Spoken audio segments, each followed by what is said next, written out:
The video game industry is full of bullshit, and I was kind of hoping that Hi-Rez Studios and Paladins wouldn't add to that, but they've upset everyone.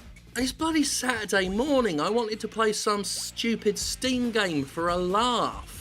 I don't get any pleasure doing all of these, you know. Anyway, long story short, loot boxes, yes, we're talking about those again, and I will stop talking about them once the game industry stops humping their fucking legs. Not that loot boxes have legs. Loot boxes have come to Paladins. Or Paladins. You know what, I've been playing D&D for years and I've suddenly this morning forgot how to pronounce Paladins. Now, I haven't played Paladins since it was in early access. It's been a long time since I played it. I really did like what I played at the time. I'm sure it's a different game now than what it was. And certainly after the introduction of loot boxes and, you guessed it, they revolve around cards, it probably has a bit of a different atmosphere now. The community's atmosphere is certainly different because a lot of Paladins fans are pissed the piss off. While Paladins is a free-to-play game which gives it some leeway, the fact that its new Cards Unbound system bears striking similarities to Battlefront II immediately on the heels of a massive Battlefront II backlash is a little bit concerning. Basically, this system revolves around power-up cards that you level up by collecting duplicates of said cards. Obviously, the cards have different rarity levels and different requirements for leveling up.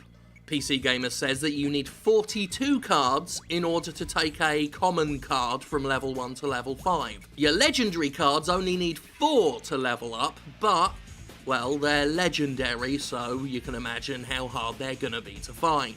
And as with Battlefront II, these cards are going to give you competitive gameplay advantages. A level 5 card will bestow upon the player some hefty bonuses that can't be ignored, which puts Paladins players in exactly the same spot Battlefront 2 players were in before the microtransactions were taken out of it temporarily. Either spend lots of money to get duplicate cards and level yourself up, or grind a whole bunch for as many loot boxes as you can get. Actually, I say that, but right now Paladins is in the exact same situation Battlefront 2's in. Since microtransactions haven't been implemented in Cards Unbound quite yet, they're coming, but right now grinding is your only option. Now bear in mind, this is only going to apply to quick play, where there are no point limits on cards, so anyone can have as many powered up level 5 cards as they like. In ranked play, all of the cards get locked at level 3, so there's an even playing field. Now that sounds good in theory.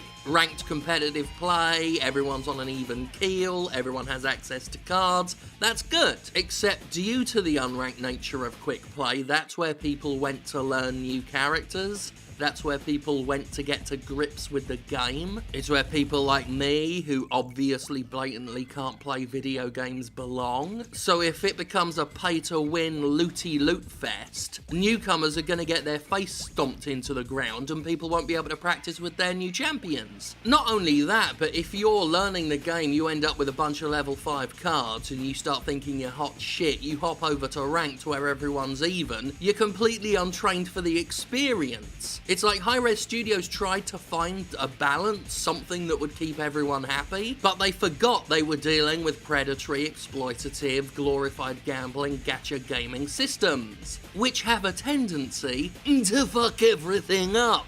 This is all in testing, of course. Hi-Rez says they're looking at balancing, working it out, finding the best way to implement this, but ultimately, wouldn't the best way to implement this simply be not implementing this? I mean, on a wider scale, I feel like we need to talk about the video game industry's very own addiction problem. I feel like the game industry itself is more addicted to loot boxes than the so-called whales who spend thousands of dollars on them. Even after seeing the backlash to Shadow of War, even after seeing the backlash to Battlefront II, Hi-Rez Studios thought now was the time to introduce a system that functionally looks alarmingly similar to Battlefront 2's starter star card system. It's like they can't fucking help themselves, which I would classify as a sign of addiction. Video games have a gambling problem, except they're obsessed with the concept of gambling rather than being the gamblers themselves. It's extra ironic when you consider how risk-averse the game industry actually is. It prefers to stick to tried and true methods, hates an actual gamble,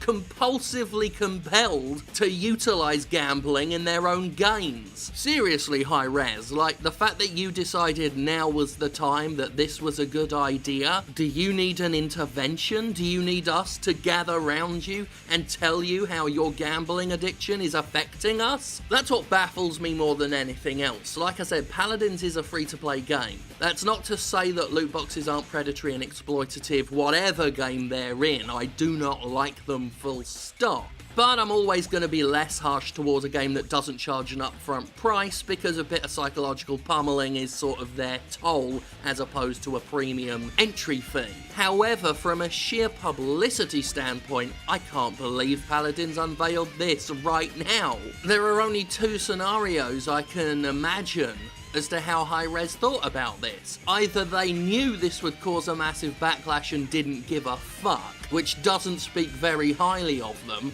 or they didn't see this coming at all, which makes them incredibly short-sighted and out of touch and dim-witted, which doesn't speak very highly of them. And there you go, that's the current situation with Battlefront. Something tells me good publicity for them is not on the cards.